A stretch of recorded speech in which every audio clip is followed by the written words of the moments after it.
মানে তুই যদি এরকমও করিস যে না আমার মোজা নাই, আমি আগের থেকে ছাঁকবো ইয়ে দিয়ে, চালনি দিয়ে, সরু চালনি দিয়ে ছাঁকবো, তাতেও কিন্তু গুলবার পরে ওই গাঁটগাঁটটি হয়ে যায়।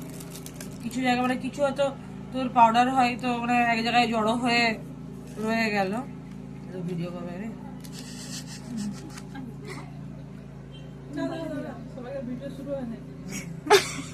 আমারও শুরু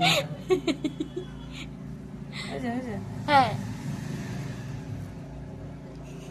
তোমার সঙ্গে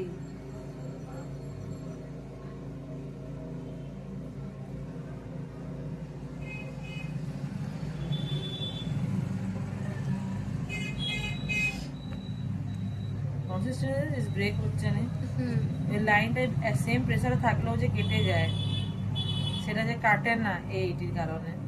এটি চিনির পরিমাণ, তেলের পরিমাণ, মেহেন্দির পরিমাণ সব এমন রেশিওতেই আছে যাতে তোর ওই ছ্যাক ছ্যাক কেটে কেটে পড়বে না।